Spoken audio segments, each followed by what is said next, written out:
So, today we are going to be starting with a very interesting concept which includes electrons, energy levels, atomic orbitals, ionization energy, and electron affinity. Basically, this is A levels chemistry paper 1 video in which we're going to discuss the atomic structure. That's the first chapter, and we're going to be solving some MCQs related to the first chapter. So, let's get started by reading the first question, which says, what is the electronic configuration of an isolated Ni2 plus ion? So what basically 2 plus means, it means that it lost two electrons. That is why it has a 2 plus charge. 2 positive means it has 2 more protons. Okay, so now we have some options and we have to figure out. I believe the best way to find the electronic configurations is first to write the configuration of a atom. So first we're going to write the configuration of a Ni atom, and then we're going to remove 2 electrons from that configuration to figure out of Ni2 plus.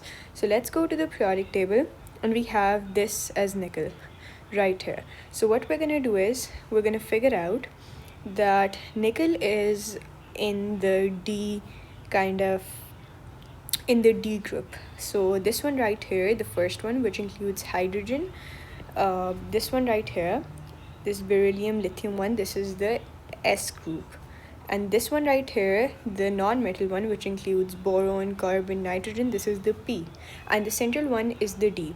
So nickel is 1, 2, 3, 4 right here, so that's 3D.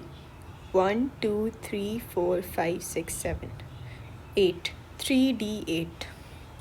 Okay, so I figured out nickel is 3D8. This is gonna be the last subshell of nickel. You can figure it out from the periodic table. So nickel, the last subshell is 3D8. And I know that the first one is going to be 1s2, then it's going to be 2s2, then it's going to be 2p6, and then it's going to be after 2p6 it's going to be 3s2, and then it's going to be 3p6, 3s2, 3p6, and then it's going to be 3d8. But you need to remember that before filling the 3D subshell, you fill the 3S subshell. So you have to, 4S subshell. So before filling the 3D subshell, you have to fill the 4S subshell. So after 3D8, you have to write 4S2. That's the way you write it. You write 3D before 4S, but in reality, the 4S subshell gets filled first. But the reason why you write it after is because once it's filled, it has a higher energy than the 3D one. That's why it is written after the 3D one. That's the pre-filling order. And the post-filling order, like before you kind of fill it, it's like that this one has a higher energy, that's why this gets filled first. But once it's filled, this one has a higher energy, so it's kind of a lot of chemistry. Don't try to confuse yourself. But once we have to take out the electrons now, since it's a Ni2 plus ion, we have to take out 2 electrons. So we are not going to take out electrons of the D one. Why can we not take out? Because it has a lower energy. This one is on a higher energy, though it gets filled first, but it is a higher energy. People usually what they do is they write the 4s1 because it gets filled first, they write 4s2 and then 3d8. And when they have to form an ion and take out electrons, they take out electrons from the 3D subshell. That's wrong. You have to exchange it after writing. That's why you don't make a mistake in forming ions. So we're going to take out 2 electrons from here, and once we take out these 2 electrons, no subshell is left because there are no electrons. So that's the final configuration. I guess it makes option D the correct one. Moving on to my second question, which says the diagram shows the melting points of 8 elements with consecutive atomic numbers. Which element could be sodium? Okay, we are finding the melting point of sodium. For that, we need to consult the periodic table. According to the periodic table, this is sodium. Before sodium, we have neon. And neon is a noble gas. And being a gas, it's going to have a low melting and boiling point. So it's going to be lower than that of sodium. And after sodium, we have magnesium. So this means that the melting point should be more. Why? Because magnesium has a stronger metallic bonding. It has two valence electrons that's going to form the metallic bond with the positively charged nucleus. So magnesium has a stronger metallic bond, hence stronger melting point. Aluminum is going to have even a stronger melting point. Why? Because it has more stronger bonds, the metallic bonds we're talking about. So over here, we know that whatever sodium is going to be, before sodium we have a lower melting point, and after sodium we're going to have a higher melting point. Sodium has to be between three things.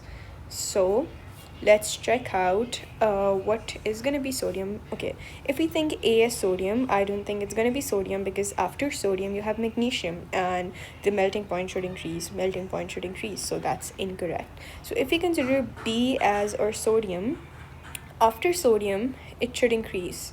But if this is sodium, then this has to be neon, and this cannot be neon because over here A is at a higher level than B. Look, if I draw a line here, B is lower than A, so that's incorrect. So that is not correct as well. If I can consider C as my sodium, then B has to be neon, because before sodium is 11 proton number and neon is 10 proton number. So before sodium we have neon, and after sodium we have this D thing that's going to be magnesium. That's correct, because after sodium it should be a higher melting point, and before sodium it should be a lower melting point. So C is my sodium. Okay, moving on to this thing. Okay, many people might think that it could be D as well. It could not be D. Why it couldn't be D? Because sodium and magnesium, they have a very big difference in their melting point. Sodium is a soft metal. It's a group 1 metal that has a very low density, and magnesium is a kind of a group 2 metal which is strong. So between sodium, if this is sodium, then this had to be magnesium. Between D and this point, the difference is very less. So probably that's not true. This could be magnesium and then this could be aluminum. So I believe that's true, because between sodium and magnesium there's a very big difference in melting and boiling points. Okay, next question says, for the element sulfur, which pair of ionization energies has the largest difference between them? Okay, we are dealing with the element sulfur. Which pair of ionization energies? Ionization energy is basically the energy you need to remove electrons, the first or the second electron, or the third ionization means you're removing the third electron. Energy you, for simplicity I'm writing it, though it's not extremely correct, the energy you need to remove electrons, okay, has the largest difference between them. Okay, we know that sulfur has a proton number of 16. So that's the first shell of sulfur, and that's the second shell. In the first shell we're going to fill 1 electron, 2 electron. In the second shell we're going to fill 6 electrons. In the second shell we are going to fill 8 electrons, and now we have the last shell that's finally going to have 6 electrons. So we fill 1, 2, 3, 4 and 5, 6 electrons. Now the important thing to notice over here is that the ionization energies, the greatest difference is going to be between the 6th and the 7th ionization energy. Why? Because look, you take out the first electron from the third shell, the second electron is taken out from the third shell, the third electron is taken out from the third shell, the fourth electron, the fifth and the sixth electron. These 6 electrons, they're taken out from the last shell. But as you move in, the 7th electron, it's going to be taken out from the second last shell, or you can say the second shell, which is closer to the positively charged nucleus. So it's going to be difficult to take out the 7th electron. That's why it's gonna be requiring a lot of more energy. So that's why there's gonna be a large difference between the sixth and the seventh ionization energy, because the first six electrons are gonna be taken out of the last shell, but the seventh one is gonna be taken out from a shell that's closer to the nucleus. So it's going to be between the sixth and the seventh ionization energies, which makes option D the correct answer. Moving on, which isolated gaseous atom has a total of 5 electrons occupying spherically shaped orbitals? Okay. By here, the spherically shaped orbital means that you are talking about the s orbital. Why the s orbital? Because s orbital is the only one that has a spherical shape. So that means you are trying to find out an atom that it should be a gaseous atom that has a total of 5 electrons. 5 electrons occupying a spherically shaped orbital. So basically, if we talk about the 1s orbital, it's gonna have a maximum capacity of 2 electrons. So we can only fit 2 electrons in the 1s orbital. And over here we have the 2s orbital, and the 2s orbital can also have a maximum of 2 electrons. And now we have the 3s orbital, and the 3s orbital can have a maximum of 3s, can also have a maximum of 2 electrons. But in total we need 5 electrons in the s orbitals. S orbitals are the spherical orbitals. That means that we have 1, 2, this one is the first electron, the second electron, the third electron, and the fourth electron. And now we just need 1 electron in the 3s orbital. So we're gonna just put 1 electron in the 3s orbital. That means that an atom which we're talking about over here is gonna have electronic configuration that's gonna be 3s1 in the last shell, or the third shell, subshell, it's gonna have 3s1. So let's figure out which atom are we dealing with here. So it should have 3s1. So that's the first period, that's the second period, and that's the third period. So basically sodium is gonna have, the last shell of sodium is going to have electronic configuration of 3s1. For potassium it's going to be 4s1. So the period number basically tells the kind of electronic configuration it helps. So since sodium is in third period, so it has to be sodium, which makes option C the correct one. Okay, next question says that 4 electronic configurations are shown below. 3 of these configurations belong to atoms of elements chlorine, sodium, and vanadium.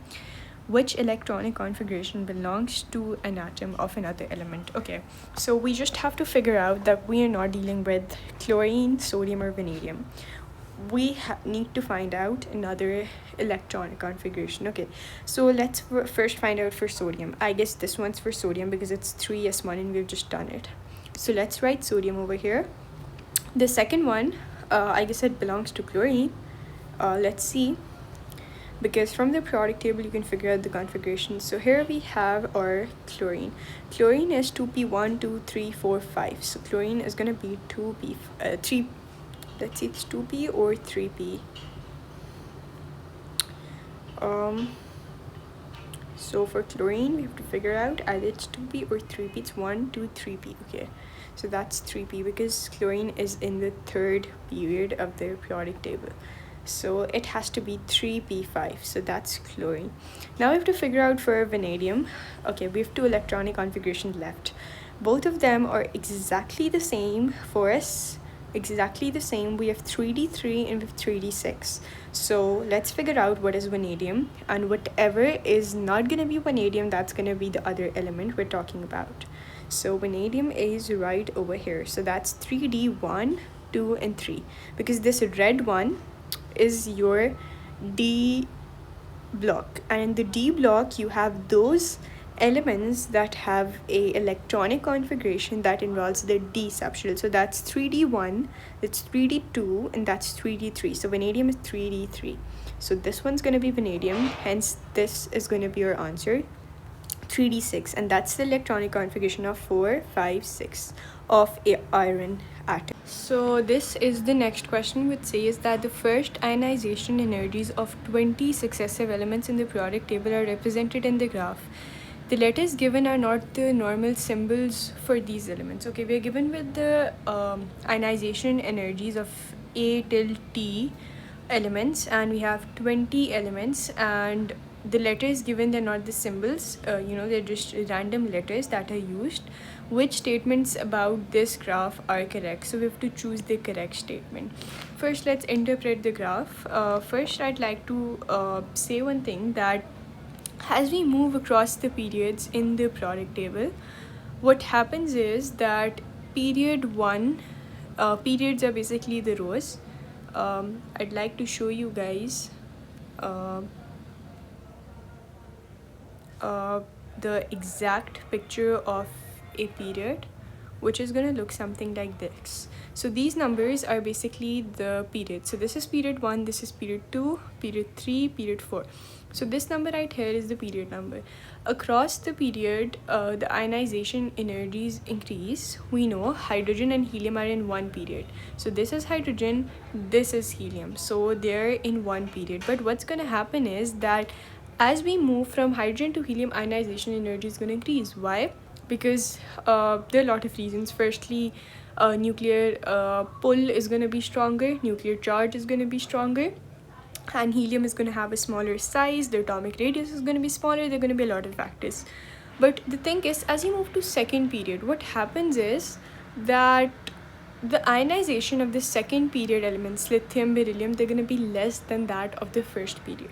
And the third period is going to have even a lesser ionization energy. Why is that? There are a lot of reasons. The atomic radius increases, the shielding increases, and there's a lot more. So obviously the period 7 element, they're going to have a less ionization energy than the period 1 element. So over here we know that this right here, this is the first period. Why? Because we can see only 2 elements in it. So we can successfully say that this one right here can be our hydrogen and this can be our helium. And when we move across this period, the ionization energy from hydrogen to helium increases. And I'd like to tell you guys one thing, that helium is the element in the periodic table that has the highest ionization energy among all the elements. Why? There are a lot of factors contributing to it. Firstly, the smaller size of helium. Secondly, it has only one shell that is closest to the nucleus. Only one shell, and there's no shielding in helium. That's why. And after that, we move on. As this ionization energy drops, this tells us that we are moving to the second period.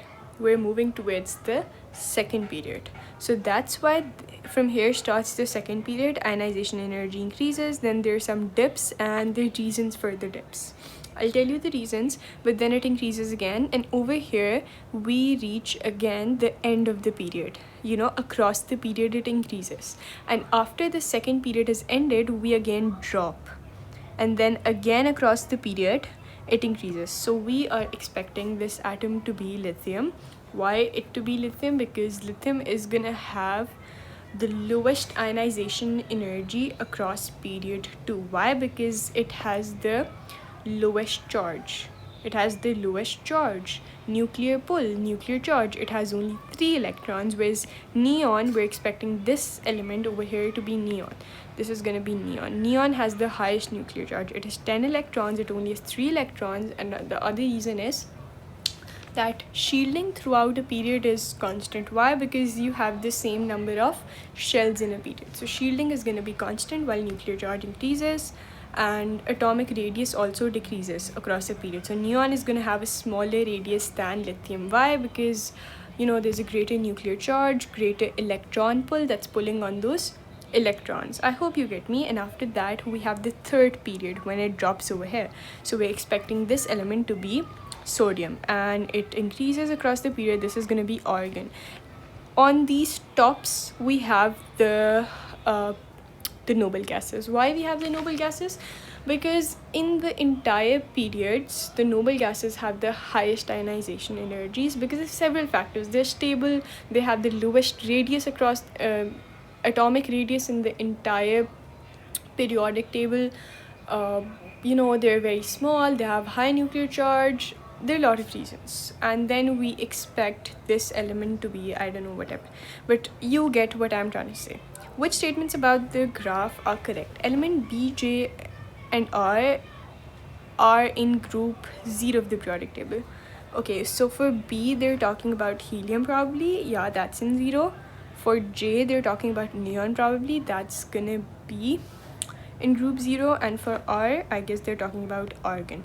Yeah, they're all gonna be in group 0. Why? Because they're at the top of their periods. So we say statement 1 is correct. Atoms of elements D and L contain 2 electrons in their outer shell. So where's D? This is D. And where's L? This is L. Yeah, that's gonna be correct. They contain 2 electrons in the outer shell. Why? Because lithium is in the first group. After lithium, there is gonna be beryllium. Beryllium is gonna be part of the second group, and beryllium has a 4 proton number. That means 2 electrons go in the first shell and 2 electrons go in the second shell. So beryllium is indeed gonna have 2 electrons in its last shell. And over here, we consider this element to be sodium, and if this is sodium, this has to be magnesium, because we are moving across a period, and magnesium has 12 electrons, 2 in the first shell, 8 in the second shell, and 2 in the third shell. So yeah, atoms D and L contain 2 electrons in the outer shell. The third statement says atoms of element G and O contain a half-filled p subshell. Okay, first, what's G? G is gonna be this thing. And what's O? O is gonna be this thing. Okay, so let's highlight G, and then we have O.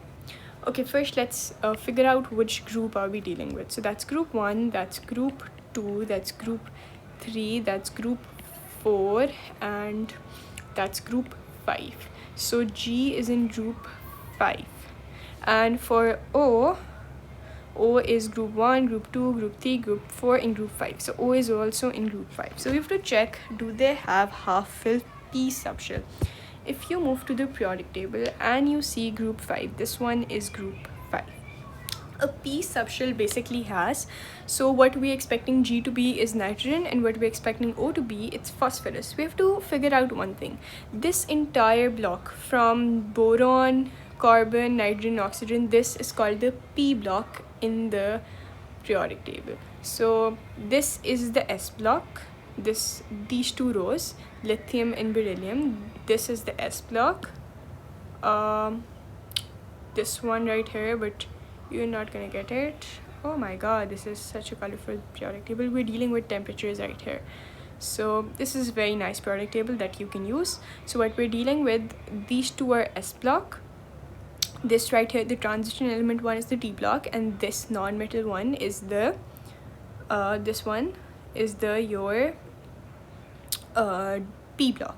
And yeah, that's correct. This is SP, not SP. That's gonna be 2p, because first shell does not have a p orbital. Why? Because the capacity of the first shell is to hold 2 electrons, and they come in s orbital. So this one is going to be 2p1, 2p2, and 2p3. So nitrogen is going to be 2p3. The last shell of nitrogen is going to be 2p3. 2p3 is going to be the last shell of this, 2p3. And for our phosphorus, it's going to be 3p1. Aluminum is going to be 3p1, silicon is going to be 3p2, and phosphorus is going to be 3p3. So for phosphorus, where's phosphorus? We're expecting this O to be phosphorus. It's going to be 3p3. That's correct. Look, the maximum capacity of a p subshell is to hold 6 electrons. Over here, the 2p subshell is holding, which is the last subshell of our nitrogen, it's holding 3 electrons, whereas its full capacity is 6, so it is half filled. That's correct. And over here as well, for 3p subshell as well, the full capacity is 6 electrons, where it is holding 3 electrons, so it's half filled. So if you see carefully, all these 3 statements are correct. Moving on to the next question, which says that equations involving 4 enthalpy changes are shown. Okay, we have the first ionization energy for sodium. Over here we have the second ionization energy for sodium, but you need to remember one thing, that it's not from a sodium plus 1. It's directly from a sodium atom. So first, a sodium atom, it's going to form a sodium plus 1, and then that plus 1 is going to form plus 2. So X energy is going to be, it's first going to involve W, and then it's gonna involve it's first going to involve W. That means first you remove the first electron that's happening in equation 1, and then you know remove the second electron. Okay, and then that sodium solid to sodium gas, that's going to be a Y energy. Okay, that you're breaking the metallic bonds in sodium here because sodium is a metal. First you got to break the metallic bonds, and then you calculate the ionization energy, because if you give energy to a solid, what's going to happen is that the metallic bonds are going to get broken, and probably the value of the ionization energy is going to be very high, because first you break the metallic bonds and then the electrons get removed. So you have to calculate the ionization energy from a gaseous atom. Then you have a sodium solid. Okay, then it's forming with 2 plus gas. Okay, definitely we're not looking at this. Why? Because solid is a red flag in ionization energy. What is the second ionization energy of sodium? It's going to be simple, that you have your X, which is the ionization energy for a sodium plus 1, and then from plus 1 to plus 2. So that this X means it's going to be first for plus 1, because the sodium can't directly form a plus 2. First, obviously, it has to lose 1 electron, and then it's going to remove the second electron. So it's going to be first for sodium plus 1, and then for plus 2. So it's going to be X, and then you subtract from it the ionization energy of the first one. Okay, this is the first and the second, both, and you subtract from it the ionization energy of the first, X minus W. That's going to give you your second ionization energy. So it has to be X minus W. It's going to be option B. You don't look at these are really confusing. Okay, moving on to the next question, which says which ion has more electrons than protons and more protons than neutrons? Okay, first we have to figure out that it should have more electrons than protons. We need more electrons. So let's figure out the electrons, protons, and neutrons in each of these atoms. So this one right here, protons, how many protons this D negative is gonna have? D negative is this. So this 1 is the proton number. Neutrons, it's gonna have 1, and electrons, it's gonna have 1, because the proton and the electron number is the same. But this has 1 electron. Okay, that's a D, that's gonna have 1 electron, but we're dealing with the D negative 1. Negative 1 means it has gained 1 electron. So 1 is its initial electron, and now it's gonna gain 1 electron, so it becomes 1 plus 1, so it has 2 electrons. For H3O positive, how many electrons it is going to have? Let's calculate first the protons. For H3, we have 3 protons, because one hydrogen contains 1 proton. So 3 plus, for oxygen, we're going to have how many electrons? Oxygen has 8 protons, so 8 electrons, and protons, so 8. And don't take into account this positive for the protons, because you get a positive charge when you are going to lose electrons. So we're going to just write 1 less electron. So for electrons, it's going to be 1 less. So 8 plus 3, that makes it 11 electrons, 11 protons. So for electrons, it's going to be 10 electrons. And neutrons, this has 0 neutrons. Got to remember this, that there's 0 neutrons in H11, because that's the mass number, which is the number of protons and neutrons, and this is the proton number. So if the proton number and the mass number is same, that means you have no neutrons. So you have no neutrons in this thing. So the only neutrons we're gonna have is that of our this oxygen. So oxygen has 8 neutrons. And now we go to OD negative. O basically has 8 protons. First, let's write the proton thing. So for protons, O is going to have 8, and D is going to have 1 proton. For electrons, O is going to have 8, and D is going to have 1, but they've gained 1. So it's going to be 1 plus 1. And for neutrons, D is going to have 1 neutron, because the mass number is 2, so 2 minus 1, it's 1. So it's gonna have 1 neutron, and oxygen is gonna have 8, and 8 plus 1 9, electron 8, 9, 10, and protons 9.